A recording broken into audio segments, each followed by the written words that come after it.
Bom, pessoal, então agora vamos falar sobre evicção.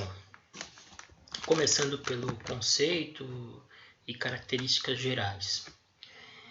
Se vocês observarem aí o material que eu passei a vocês, evicção é a perda da coisa em virtude de sentença judicial ou decisão administrativa que a atribui a outrem por causa jurídica pré-existente ao contrato.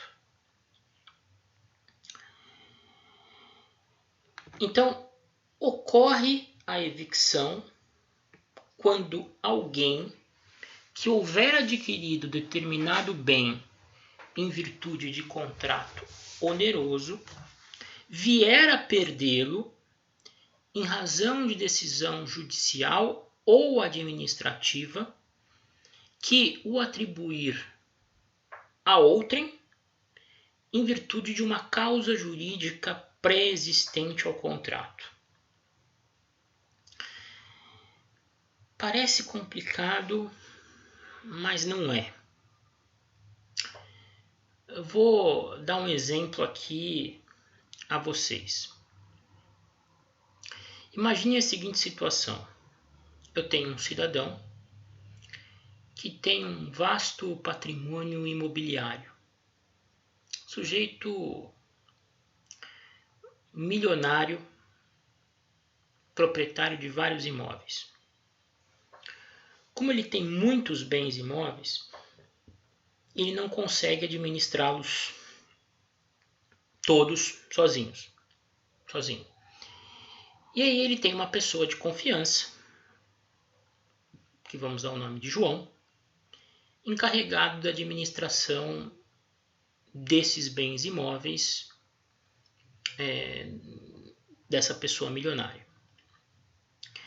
Entre esses bens imóveis, imaginem, existe uma casa no Jardim Acapulco, em Guarujá. Bem, João é o responsável por providenciar tudo relacionado à casa.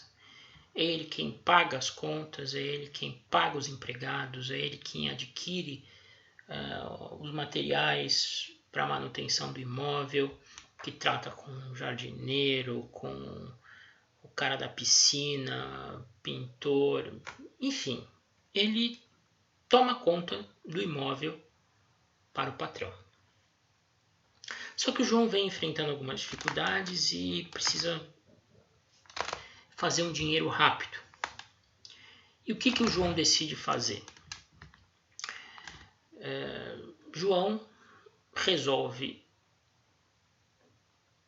procurar um amigo corretor de imóveis e tramar com ele uma fraude, né, que vai lhe garantir algum bom dinheiro. Qual é a ideia do João? Passar-se pelo dono do imóvel, colocar esse imóvel à venda na imobiliária do amigo, atrair algum interessado e fechar o negócio, alienando esse bem ao interessado, passando-se pelo verdadeiro dono. E como é que ele pensa em se passar pelo verdadeiro dono da coisa? Ele pensa em falsificar documentos, falsificar assinatura, enfim, praticar delitos aí dos mais diversos para conseguir o seu intento de obter algum dinheiro para a venda do imóvel. Pois bem, Fábio está procurando uma casa no Acapulco e resolve, e atraído pelo anúncio feito pela imobiliária do amigo do João, procura aquela empresa, aquele escritório, e acaba sendo levado para conhecer o bem administrado pelo João. A casa atende às expectativas de Fábio e o Fábio resolve fazer uma proposta para adquirir essa casa. O corretor apresenta o João como sendo o dono do imóvel. o João se identifica como tal e parece alguém insuspeito aos olhos do Fábio. Fábio providencia pesquisas imobiliárias, cartório de registro de imóveis, prefeitura, para saber se tem alguma pendência relacionada ao imóvel e percebe que o imóvel está livre de qualquer problema. Bom, diante disso, ele resolve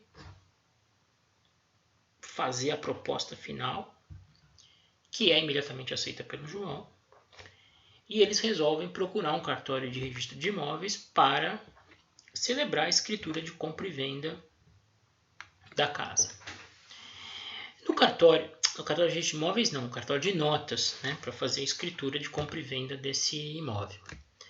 Muito bem, o João, no dia designado, vai até o cartório de notas com documentos falsos, passando-se pelo dono, que é a pessoa que figura no registro de imóveis como proprietário da coisa.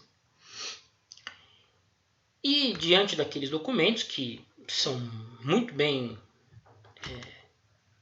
contrafeitos, falsificados, o tabelião não percebe, o Fábio não percebe, o negócio é feito. Fábio transfere o dinheiro para a conta do João. João, que tem as chaves do imóvel porque é o seu administrador, entrega as chaves para o Fábio. E o Fábio sai feliz da vida do cartório, imaginando ter adquirido aquele imóvel. Fábio toma posse do imóvel, faz algumas melhorias. Só que depois de algum tempo, o dono do imóvel, o dono anterior do imóvel, o patrão do João, descobre essa fraude.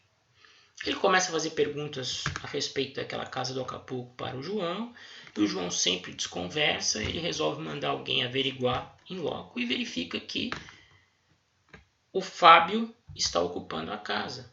E o Fábio afirma que comprou a casa do dono.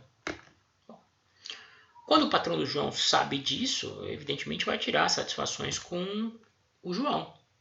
Só que quando ele vai procurar o João já picou a mula. O que é que o dono anterior da coisa faz? Ingressa com uma ação judicial contra o Fábio, que atualmente possui a coisa, a fim de que seja reconhecida a nulidade da venda e, com isso, ele possa reaver a posse do imóvel que atualmente se encontra com o Fábio. Ele vai demonstrar ao juiz, ele pretende demonstrar ao juiz de que ele jamais anuiu qualquer venda, que na realidade ele foi vítima da atuação criminosa, fraudulenta do João, que era funcionário dele. Bom, enfim, se essas alegações forem acolhidas pelo juiz, será proferida uma sentença invalidando o negócio celebrado, né? Porque jamais houve manifestação de vontade do vendedor, ele foi vítima de uma fraude. E o Fábio, que atualmente está na posse da coisa, irá, por força da sentença, perdê-la para o proprietário anterior. Fábio vai se tornar evicto, porque ele perderá um bem, no caso o imóvel, adquirido num contrato oneroso, em razão de uma decisão judicial que a atribuirá ao dono anterior por força de uma causa jurídica pré-existente ao contrato que o Fábio celebrou com o João. Qual é a causa jurídica pré-existente aqui que eu me refiro? A propriedade do João. O proprietário anterior era dono da coisa e jamais anuiu com a venda feita pelo João, passando-se por ele ao Fábio. Fábio vai ser evicto. Né? E como vai ficar a situação do Fábio nesse caso? Ele tem como reaver o prejuízo?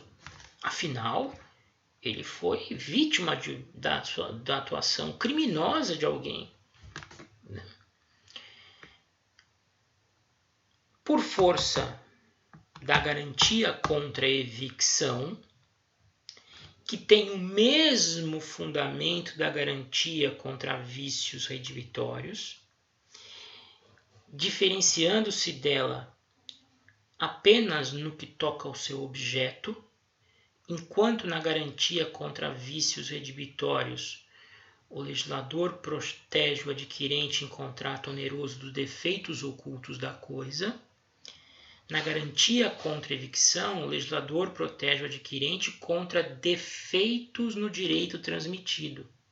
E, evidentemente, nesse caso específico, a propriedade transmitida ao Fábio era defeituosa, porque quem a transmitiu não era de fato o proprietário. Quem a transmitiu era um farsante que se passou pelo verdadeiro proprietário.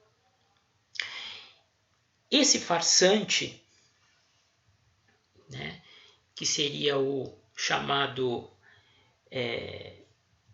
que é o alienante, né, porque foi ele que fez a alienação, vai responder perante o adquirente pelos prejuízos que o adquirente tiver experimentado com a evicção. Percebe?